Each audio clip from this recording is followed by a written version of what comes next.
or I should say today I'm going to be making a spear thrower using as close to as many and strictly primitive techniques.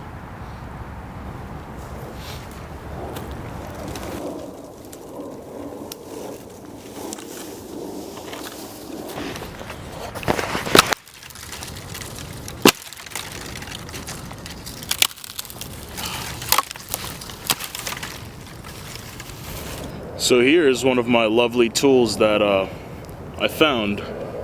It's stone. I'm gonna be using this to bring this huge piece of wood down significantly smaller in size.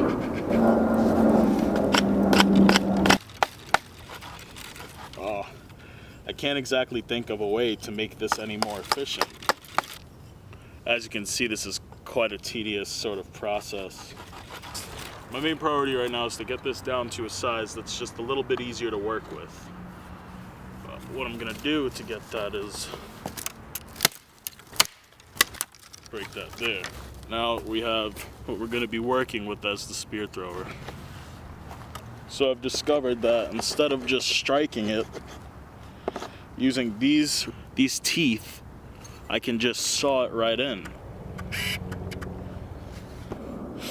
The teeth on this little stone right here, it's surely worn down. We'll just rub it on here, try to get a couple. I'm gonna try to get a couple of teeth into the stone.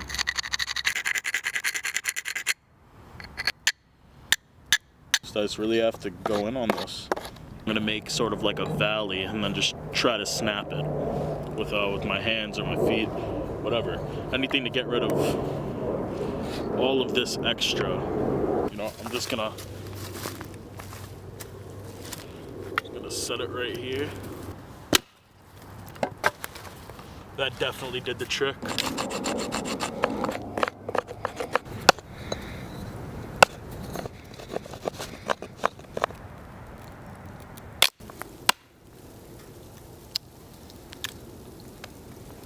I have to say, those people who made these tools were extremely patient because my patience is running thin.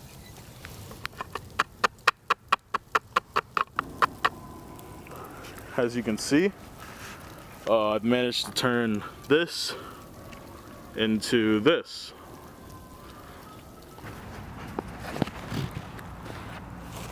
So the next part of this would be to make a little spot for our lovely spear to sit.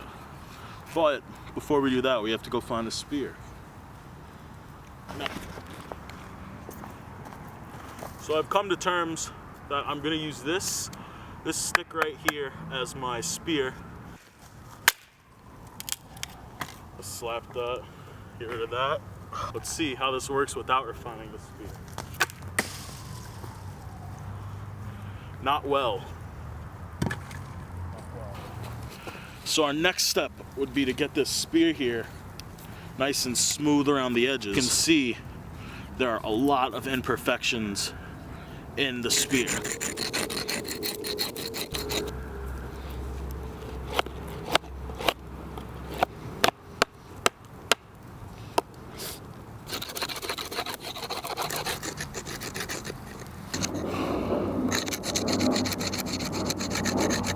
It's a little more throwable now, I guess you can say.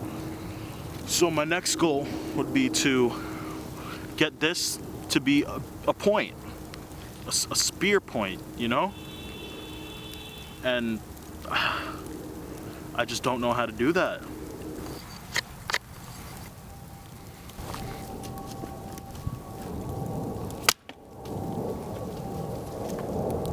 That didn't break it. So in an attempt to sharpen my spear, I wound up breaking it pretty badly and shortening it significantly. So I'm straying away from using completely primitive rules. I have some twine here. I used some twine to bind this piece of wood I found to my makeshift spear. I'm just working on sharpening the tip right now. It's pretty clear that this spear thrower didn't work out very well. I couldn't get a spear to go straight to save my life. If there were 3 things to say that I learned about ancient technology from this project would be, it's harder than it seems. It requires way more patience than what you would assume. I didn't expect any of this to take as long as it did or be as tiring as it did. 2, just because it looks similar, it definitely doesn't mean that it's going to work or function the same way. I learned that, obviously, straight from the spear thrower I made. It didn't work well at all. And 3, it grows a new respect for our ancestors, because they invented the spear thrower, and they were able to hunt and hold up their family with it. It's extremely impressive. I want to close out saying that primitive technology is probably one of the more interesting things I like to partake in. I definitely plan on going further for Project 2 and recreating something. Maybe that'll actually work. Thank you.